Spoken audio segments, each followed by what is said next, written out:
കടബാധ്യതയുള്ള ആളുകളൊക്കെ കടങ്ങൾ വീട്ടാൻ അഷ്റഫുൽ ഖൽഖ് സല്ലല്ലാഹു അലൈഹി വസല്ലം തങ്ങൾ പറഞ്ഞ മാർഗങ്ങൾ സ്വീകരിക്കണം. ചുളിവുകളും പഴുതുകളല്ല നമ്മുടെ ജീവിതത്തിൽ വേണ്ടത്. തങ്ങൾ എന്താണോ നിർദ്ദേശിച്ചത് അത് സ്വീകരിക്കണം.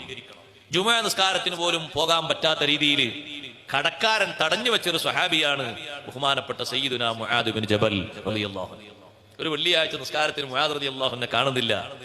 നിസ്കാരം കഴിഞ്ഞിട്ട് നബി സല്ലല്ലാഹു അലൈഹി വസല്ലം വീട്ടിലേക്ക് പോയി. മുആദ് റളിയല്ലാഹു അൻഹു അത്രയും ബന്ധമുള്ള സ്വഹാബിയല്ലേ. ഇന്ന് വെള്ളിയാഴ്ച അല്ലേ, നിങ്ങൾ നിസ്കാരത്തിന് കണ്ടില്ലല്ലോ എന്ന് പറഞ്ഞു. ഞാനിവിടുന്ന് മാറ്റി ഒരുങ്ങി പുറപ്പെട്ട് ഇറങ്ങിയതാ നബിയെ. പക്ഷെ ഒരു യഹൂദിക്ക് കുറച്ച് പൈസ കൊടുക്കാണ്ടായിരുന്നു, കുറച്ച് സ്വർണം കൊടുക്കാണ്ടായിരുന്നു. അത് കൊടുക്കാൻ കഴിയാത്തതുകൊണ്ട് അയാൾ എന്നെ തടഞ്ഞു വെച്ചു, എന്നെ വിട്ടില്ല. ജുമക്ക് വരാൻ എന്നെ വിട്ടില്ല, എന്നെ പിടിച്ചു വെച്ചു. ഇത് പറഞ്ഞപ്പോ അഷ്റഫുൽ ഖൽഖ് സല്ലല്ലാഹു അലൈഹി വസല്ലം നിങ്ങൾ പറഞ്ഞു, ഭൂമി നിറയെ നിങ്ങൾക്ക് ഒരാൾക്ക് സ്വർണം കൊടുക്കാനുണ്ടെങ്കിലും നിങ്ങൾ പേടിക്കേണ്ടതില്ല. സൂറത്ത് ആലു ഇമ്രാനിലെ 26, 27 ആയത്തുകൾ ഓതിക്കൊടുത്തിട്ട് തങ്ങൾ അത് ചൊല്ലാൻ പറഞ്ഞു എല്ലാ ദിവസവും.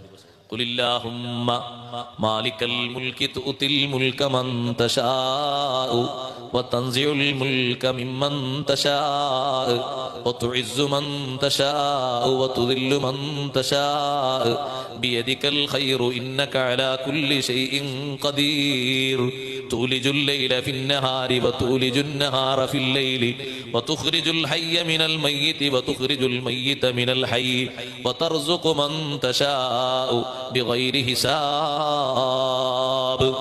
ഈ ആയത്തുകൾ എല്ലാ ദിവസവും ഓതാൻ വേണ്ടി മുആദ് റളിയല്ലാഹു അൻഹുവിനോട് നിർദ്ദേശം കൊടുക്കുന്നു സയ്യിദുനാ റസൂലുള്ളാഹി സ്വല്ലല്ലാഹു അലൈഹി വസല്ലം.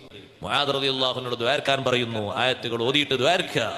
അല്ലാഹുമ്മ ഖ്ലി അന്ന ദൈൻ, അല്ലാഹുമ്മ അഗ്നിനി മിനൽ ഫഖർ, കടം നീ വീട്ടി തരണം, ദാരിദ്ര്യത്തിൽ നിന്ന് മോചനം തരണം, നല്ല ഇസ്സത്ത് തരണം എന്റെ ജീവിതത്തിൽ, ദില്ലത്തിലാക്കരുത് എന്ന ദുആകളൊക്കെ അറബിയിൽ നബി സല്ലല്ലാഹു